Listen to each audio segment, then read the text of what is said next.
There's 6.5 lakh voters, and literally 1 lakh of those don't exist. पूरा system उड़ा दिया है, चोरी हो रही है। राहुल गांधी ने देश भर के कई आदित्य श्रीवास्तव को एक झटके में फेमस कर दिया। बेंगलुरु के प्रेस कॉन्फ्रेंस में उन्होंने क्लेम किया कि आदित्य श्रीवास्तव नाम के वोटर के 3 वोटर कार्ड्स हैं, लखनऊ, मुंबई और बेंगलुरु में।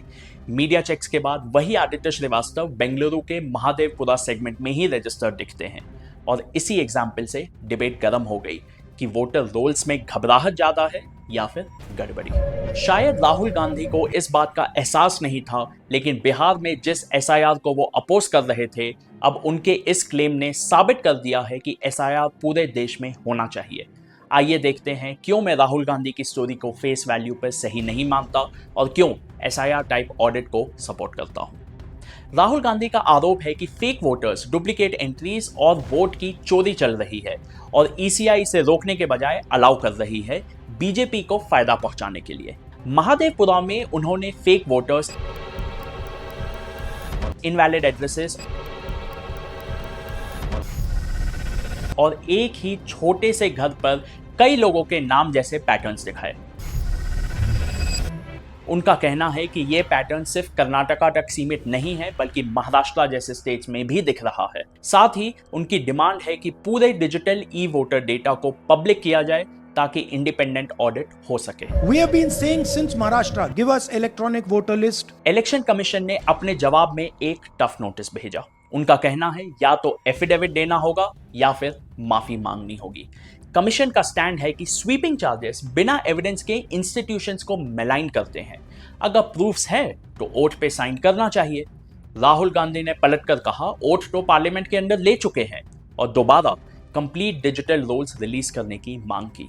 इलेक्शन कमीशन ने यह भी पॉइंट उठाया कि जिस वोटर रोल को राहुल गांधी टारगेट कर रहे हैं, वही लिस्ट कर्नाटका सरकार ने कास्ट सेंसस के लिए भी यूज करी थी।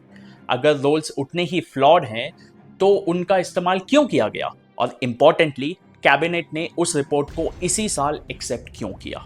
सबसे वायरल क्लेम था महादेवपुरा का 120 स्क्वायर फीट का एक कमरा जिस पर 80 वोटर्स रजिस्टर्ड है।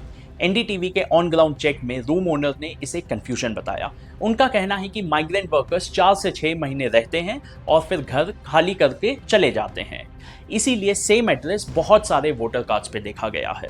अब बात ऐसा है कि बेंगलुरु जैसे सिटी में ये बहुत कॉमन है। यहाँ व्हाइट कॉलर जॉब वाले ही 1-2 साल में घर चेंज कर लेते हैं, तो ब्लू कॉलर माइग्रेंट वर्कर्स या लेबरर्स के साथ तो ये बहुत ज्यादा कॉमन है। मोस्ट ऑफ द केसेस में इनका वोटर आईडी बनाने में एजेंट्स उनकी मदद करते हैं, जो जनरली सेम एड्रेस यूज करते हैं बहुत सारे लोगों के लिए। यहाँ से असली सवाल बाहर निकलता है, क्या वो 80 एंट्रीज फेक हैं, जेन्युइन मूवर्स हैं, या कुछ लोग डुप्लीकेट वोटर आईडी रखते हैं, एक होम स्टेट का और दूसरा कर्नाटका का? इसका क्लियर जवाब केस बाय केस वेरिफिकेशन से ही मिलेगा। वायरल एग्जाम्पल्स नैरेटिव बनाते हैं, पर सोल्यूशन ग्रैनुलर ऑडिट ही देता है। इन सब को वेरीफाई करने का और डुप्लीकेट्स को एलिमिनेट करने का बेस्ट तरीका है स्पेशल इंटेंसिव रिविजन, जो इस वक्त बिहार में चल रहा है। क्योंकि इंडिया जैसे माइग्रेशन हेवी देश में एड्रेस और पोलिंग बूथ दोनों चेंज होना बहुत नॉर्मल है, इसीलिए periodic, time bound, consultative SIR logical लगता है।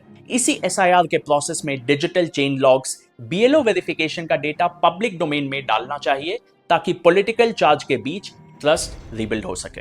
अब राहुल गांधी एफिडेविट पे साइन करेंगे या नहीं, ये तो वो जाने, लेकिन इससे आप जैसे और मुझ जैसे आम इंसान को कोई फर्क नहीं पड़ता।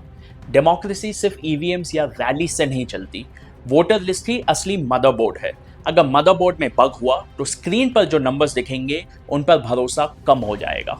क्या आपको लगता है ये सिस्टमैटिक फ्लॉ है या फिर एडमिन एरर्स को पॉलिटिकल नैरेटिव के लिए ओवर इन्फ्लेट किया जा रहा है?